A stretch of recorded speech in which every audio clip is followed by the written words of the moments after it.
வணக்கம். ஒரு பெரிய பார்ட்டிக்கு போயிட்டு வீட்டுக்கு வந்ததும் உடம்பு வலி, தலைவலின்னு ஏதோ ஒரு 10 கிலோமீட்டர் ஓடிட்டு வந்த மாதிரி எப்போவாவது உணர்ந்திருக்கீங்களா? ம் இல்லனா ஒரு ஷாப்பிங் மால் போயிட்டு வந்தா போதும் மொத்த எனர்ஜியும் போன மாதிரி அப்படியே படுத்துருவீங்களா? நிச்சயமா. நெறைய பேருக்கு இந்த அனுபவம் இருக்கும். அப்படி நீங்க உணர்ந்திருந்தா அதுக்கு ஒரு ஆழமான காரணம் இருக்கலாம். ஆன்மீகத்துல ஒரு குறிப்பிட்ட நிலையை அடைஞ்சவங்க ஏன் இந்த மாதிரி கூட்டமான இடங்களை விட்டுட்டு அவங்க வீட்ல இருக்கிற தனிமையை ரொம்ப விரும்புறாங்கன்னு இன்னைக்கு நாம ஆழமா பார்க்க போறோம். ஆமா.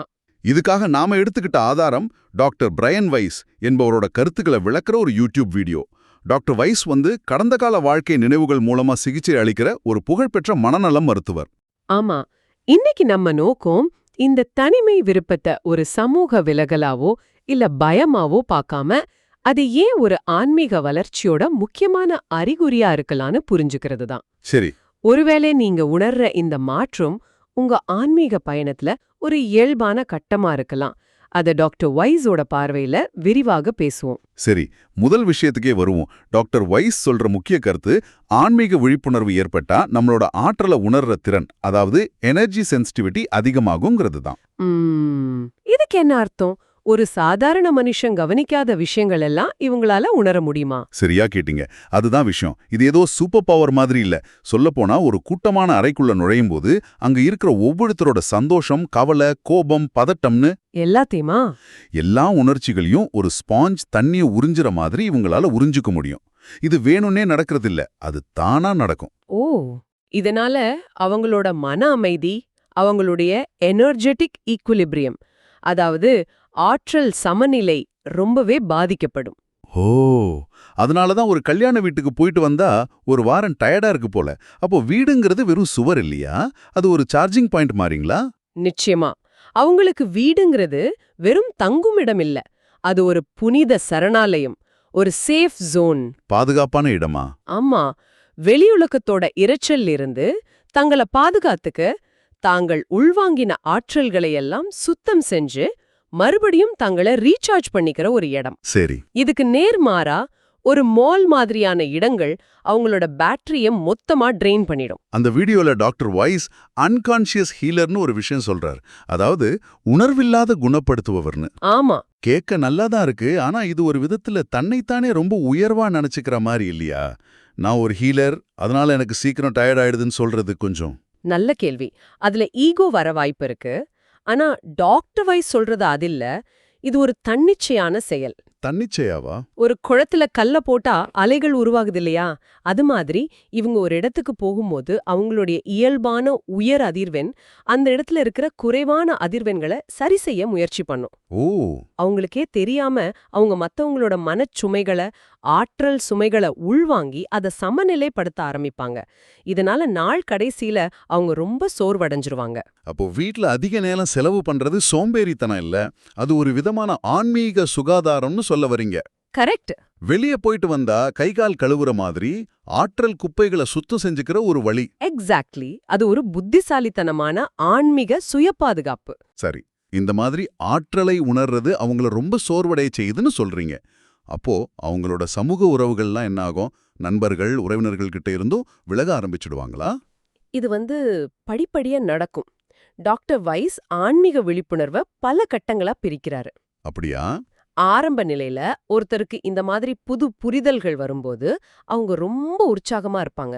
தெரிஞ்சவங்க கிட்ட எல்லாம் போய் நான் இத கண்டுபிடிச்சிட்டேன், நீயும் தெரிஞ்சுக்கோன்னு எல்லார்கிட்டயும் பகிர்ந்துக்க முயற்சி பண்ணுவாங்க. ஒரு சின்ன குழந்தை புதுசா ஒரு பொம்மை கிடைச்சா எல்லார்கிட்டயும் காட்டுற மாதிரி. ஆமா, அதே மாதிரி. ஆனா இது எப்பவுமே இப்படி இருக்காது இல்லையா? ஆமா, ஒரு கட்டத்துல எல்லாருக்கும் சொல்லி புரிய வைக்க முடியாதுன்னு தோண ஆரம்பிக்கும். நான் சொல்றது சரிதானே? 100க்கு 100 சரி. அதுதான் இடைப்பட்ட நிலை. ஆன்மீக பயணங்கிறத ரொம்பவே தனிப்பட்ட ஒரு விஷயம். ஒருத்தரை நாம கட்டாயப்படுத்தி விழிப்படைய செய்ய முடியாதுன்னு அவங்க புரிஞ்சுக்குவாங்க.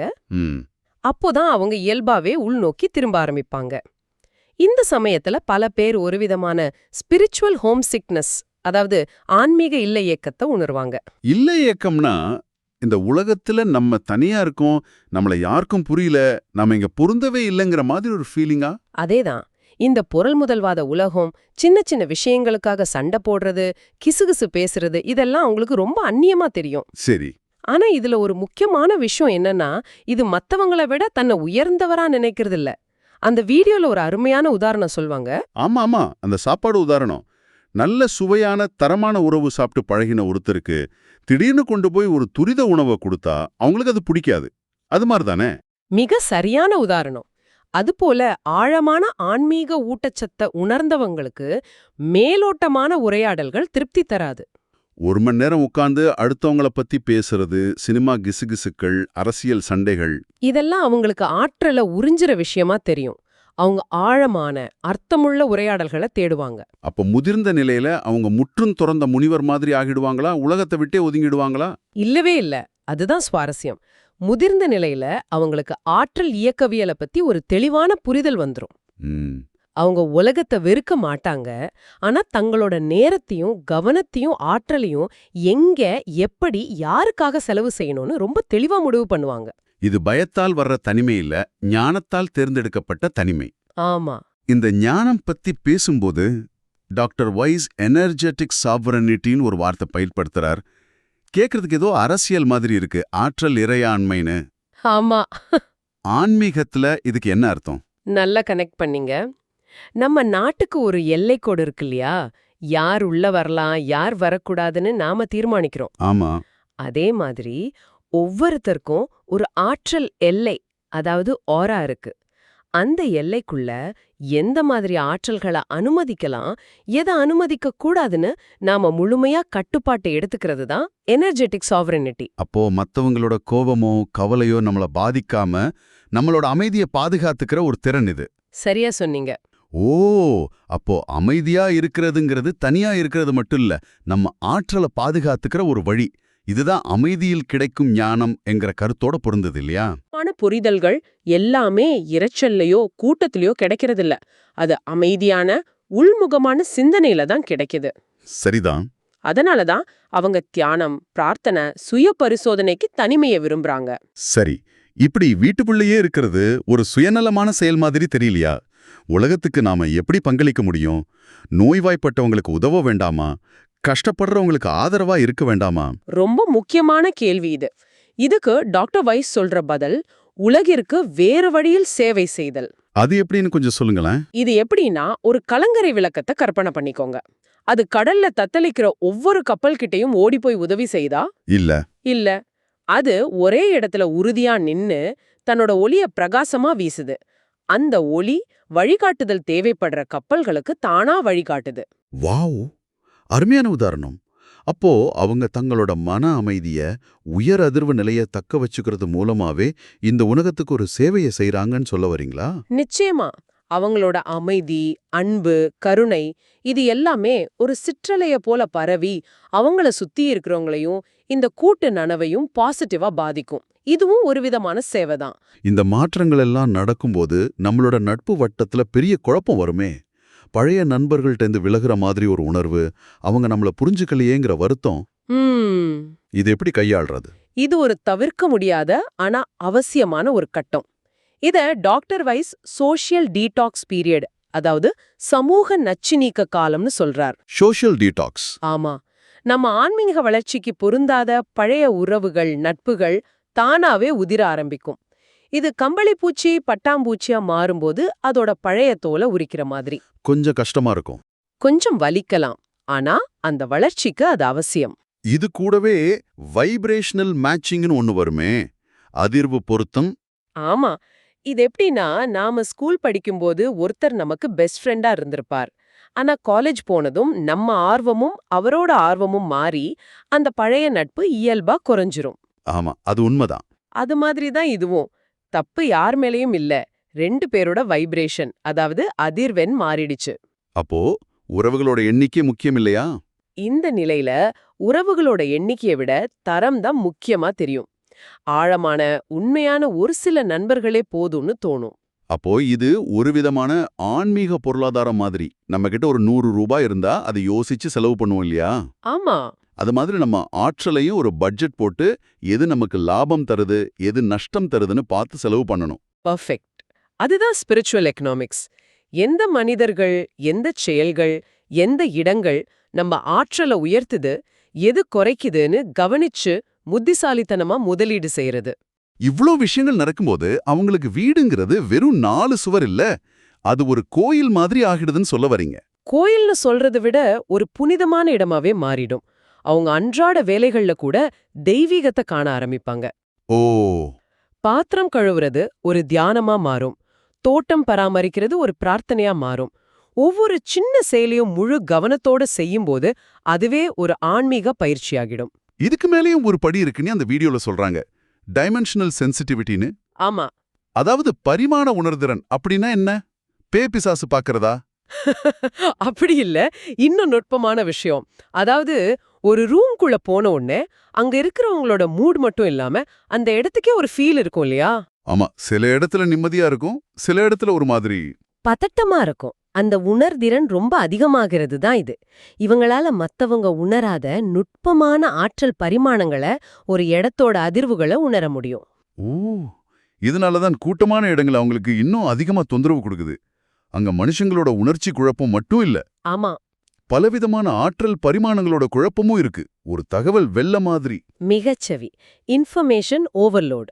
அதனால வீடுங்கிறது இந்த நுட்பமான ஆற்றல்களை எல்லாம் கட்டுப்படுத்தி பயிற்சி செய்ய ஒரு பாதுகாப்பான இடமா மாறுது. அப்போ வீடுங்கிறது ஒரு பாதுகாப்பான லேப் மாதிரி. அவங்களுடைய புதுசா கிடைச்ச குணப்படுத்தும் திறன்களையோ மன ஆற்றல்களையோ புரிஞ்சுக்க பயிற்சி செய்ய ஒரு இடம். ஆமா, ஒரு படைப்பாற்றல் மற்றும் ஆன்மீக ஆய்வகமா வீடு மாறிடும். அதனால தான் அவங்க தங்க வீட்டை ஒரு கோயில் மாதிரி பராமரிக்க ஆரம்பிப்பாங்க. எப்படி? ஊதுபத்தி ஏத்துறது, மெழுகுவர்த்தி ஏத்துறது, படிகங்களை வைக்கிறது மூலமா அந்த இடத்தோட அதிர்வெண்ண உயர்வா வச்சுப்பாங்க. இது மூட நம்பிக்கை இல்ல. இது அவங்களோட உணர்திறனை மதிச்சு அவங்க ஆன்மீக வளர்ச்சிக்கு ஏற்ற சூழலை உருவாக்குற ஒரு நடைமுறை அறிவியல். அப்போ நாம இவ்வளோ நேரம் பேசினதை சுருக்கமா சொன்னா, ஆன்மீக விழிப்புணர்வு அடைஞ்சவங்க தனிமையை விரும்புறது உலகத்தை வெறுக்கிறதுனால இல்ல. இல்லவே இல்ல. அவங்க உலகத்தோட எப்படி ஆக்கப்பூர்வமா தங்களுக்கு பாதிப்பில்லாம ஈடுபடுறதுன்னு தீர்மானிக்கிற ஆன்மீக பகுத்தறிவை வளர்த்துக்கிறாங்க. இது வளர்ச்சிக்கு தேவையான ஒரு அடைகாக்கும் காலம்னு சொல்லலாம். மிகச்சரியா சொன்னீங்க. வரலாற்றை பார்த்தாலே ஈசு, புத்தர், நபிகள் நாயகம்னு பெரிய ஞானிகள் எல்லாருமே தங்களோட ஆன்மீக பாதையில ஒரு குறிப்பிட்ட காலத்தை தனிமையில தான் செலவழிச்சிருக்காங்க. ஆமா. இது ஆன்மீக பாதையோட ஒரு இயல்பான தாளம். ஊட்டம் பெற உள்வாங்குதல், பிறகு சேவை செய்ய வெளிவருதல். இது பயத்தால் ஏற்படும் தனிமை அல்ல, ஞானத்தால் தேர்ந்தெடுக்கப்பட்ட தனிமைங்கிறத நாம ஆழமா புரிஞ்சுக்கணும். இந்த உரையாடலை கேட்டுக்கிட்டு இருக்கிறவங்களுக்கு ஒருவேளை இதே மாதிரி கூட்டங்களை தவிர்த்துட்டு வீட்ல இருக்கணும்னு தோணுச்சுன்னா உங்களை தப்பா நினைச்சு குற்ற உணர்ச்சியை கொள்ளாதீங்க. உங்க உள்ளுணர்வு சொல்றத கேளுங்க. உங்க ஆன்மாவுக்கு என்ன தேவைன்னு அதுக்கு தெரியும். அந்த தேவையை மதிக்கிறது உங்களுக்கும் இந்த உலகத்துக்கும் நீங்க செய்யற ஒரு அன்பான செயல்.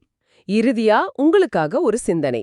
வீட்டில் இருப்பத உலகத்திலிருந்து தன்னை துண்டித்துக் கொள்வதாக பார்க்கிறதுக்கு பதிலா, அதுவே உலகத்தோட மிக ஆழமான மட்டத்துல தன்னை இணைத்துக் கொள்ளும் ஒரு வழியா இருந்தா எப்படி இருக்கும்? ஆ, உங்க உள்ளமைதியை பேணுவதுதான் இந்த குழப்பமான நேரத்துல நீங்க இந்த உலகத்துக்கு வழங்கக்கூடிய மிக சக்தி வாய்ந்த சேவையா இருக்கலாம் இல்லையா? இத பத்தி யோசிச்சு பாருங்க. ஆன்மாவின் அழைப்பு. ஆன்மீக விழிப்புற்றோர் ஏன் தனிமையை நாடுகிறார்கள்? இது டாக்டர் பிரையன் வெய்ஸின் ஞானத்தின் அடிப்படையில்.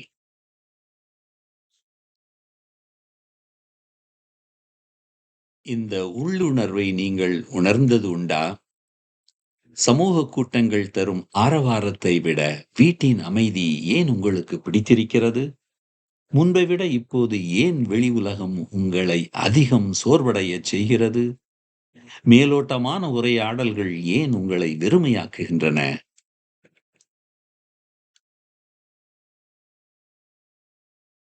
இது சமூக விலகல் அல்ல, இது ஆன்மாவின் பரிணாமம். டாக்டர் பிரையன் வெய்ஸின் கூற்றுப்படி இந்த தனிமை நாட்டம் பயத்தின் வெளிப்பாடல்ல, இது உங்கள் ஆன்மீக வளர்ச்சியின் ஆழமான அறிகுறியாகும். உங்கள் உணர்திறன் அதிகரித்து ஆற்றலை நீங்கள் கையாளும் விதம் மாறுகிறது. காரணம் ஒன்று, ஆற்றல் அதிர்வுகளின் மீது அதிகரித்த உணர்திறன். ஆன்மீக விழிப்புணர்வு உங்கள் ஆற்றல் அதிர்வெண்ணை மாற்றுகிறது. மற்றவர்கள் உணராத சூட்சும அதிர்வுகளையும் உணர்ச்சி புலங்களையும் நீங்கள் உணரத் தொடங்குகிறீர்கள். வீடு உங்கள் ஆற்றல் சமநிலையை பாதுகாக்கும் ஒரு புனிதமான சரணாலயமாக மாறுகிறது. காரணம் 2, பிறரின் ஆற்றலை உள்வாங்குதல். விழிப்புற்ற ஆன்மாக்கள் தங்களை அறியாமலேயே பிறரின் உணர்ச்சி சுமைகளை உள்வாங்குகின்றனர். இது உங்கள் ஆற்றலை வற்றச் செய்யும். எனவே வீட்டில் இருப்பது என்பது சமூக விரோத செயல் அல்ல, அது ஒரு அறிவார்ந்த ஆன்மீக தற்காப்பு. காரணம் 3, விழிப்புணர்வின் படிநிலைகள். ஆரம்பத்தில் உங்கள் புதிய உண்மைகளை அனைவரிடமும் பகிர்ந்து கொள்ள விரும்புவீர்கள். முதிர்ச்சி அடையும் போது உங்கள் ஒளியை அமைதியாக வெளிப்படுத்துவதே உங்கள் பணி என்பதை உணர்வீர்கள். இதுவே உள்நோக்கிய பயணத்தை தூண்டுகிறது. ஆரம்ப நிலை, முதிர்ச்சி நிலை.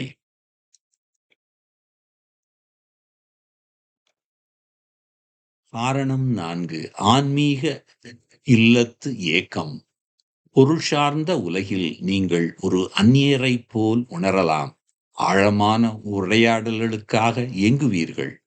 இது மேட்டிமைத்தனம் அல்ல, ஆழ்ந்த ஒன்றை நீங்கள் தொட்டதன் இயற்கையான விளைவு.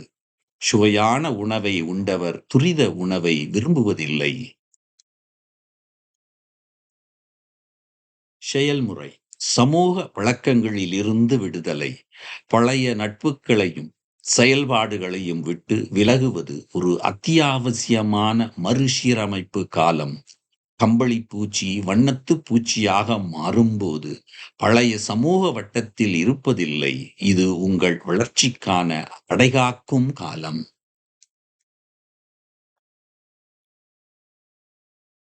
மனநிலை. ஆன்மீக ஆற்றல் பொருளாதாரம். உங்கள் ஆற்றலை ஒரு விலை மதிப்பற்ற வளமாக நீங்கள் கருதத் தொடங்குகிறீர்கள்.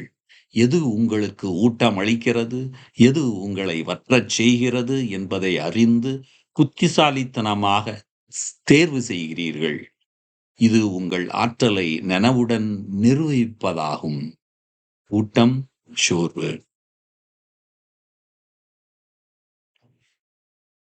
இயக்கவியல். அதிர்வெண் பொருத்தம். உங்கள் அதிர்வெண் மாறும்போது உங்கள் சமூக வட்டமும் இயற்கையாகவே மாறுகிறது. இது தரத்தை பற்றியது, எண்ணிக்கையை பற்றியது அல்ல. ஆழமான உண்மையான சில இணைப்புகள் பல மேலோட்டமான நட்புகளை விட மேலானவை. உயர் நோக்கம். தனிமையே ஒரு வகை சேவை. உங்கள் உள் அமைதியையும் உயர் அதிர்வையும் பராமரிப்பதன் மூலம் நீங்கள் இந்த உலகிற்கு சேவை செய்கிறீர்கள். உங்கள் அமைதி, அன்பு, தெளிவு ஆகியவை கூட்டு நனவில் நேர்மறை ஆற்றலை சேர்க்கின்றன. ஞானிகள் தங்கள் அமைதியால் உலகிற்கு சேவை செய்கிறார்கள். பயிற்சி. அன்றாட வாழ்வில் தெய்வீகத்தை காணுதல். உங்கள் வீடு ஒரு ஆன்மீக ஆய்வகமாக மாறுகிறது. பாத்திரம் கழுவுவது தியானமாகவும், தோட்டம் அமைப்பது பிரார்த்தனையாகவும் மாறும். நுட்பமான பரிமாணங்கள் மற்றும் ஆற்றல்களை உணரும் திறன், டைமென்ஷனல் சென்சிட்டிவிட்டி, அதிகரிப்பதால் உங்கள் வீட்டின் ஆற்றலை தூய்மையாக வைப்பது அவசியமாகிறது. வழிகாட்டும் கொள்கை. அச்சத்தால் விலகுதல் அல்ல, ஞானத்தால் தேர்ந்தெடுத்தல். விழிப்புற்றவர்கள் சவால்களை தவிர்ப்பதில்லை, அவர்கள் தங்களின் உயர்ந்த நன்மைக்கு ஆதரவான சூழலில் அவற்றை எதிர்கொள்ள தேர்ந்தெடுக்கிறார்கள். இது உங்கள் உள் வழிகாட்டுதலை நம்புவதாகும். உங்கள் சரணாலயத்தை மதியுங்கள். தனிமையை நாடும் உங்கள் ஆன்மாவின் அழைப்பை நம்புங்கள். உங்கள் சொந்த ஆற்றலை அடையாளம் கண்டு அதை பாதுகாக்கும் ஆற்றல் இறையாண்மையை, எனர்ஜெட்டிக் சாவர்னிட்டி, நீங்கள் வளர்த்துக் கொள்கிறீர்கள். உங்கள் வீடு ஒரு சரணாலயம், ஒரு ஆய்வகம் மற்றும் நீங்கள் பேணும் நனவின் மூலம் உலகிற்கு சேவை செய்யும் ஒரு ஒளி விளக்கு. உண்மையான ஆன்மீக பயணம் வெளி உலகில் இல்ல, உள் உலகில் தொடங்குகிறது. நன்றி, வணக்கம்.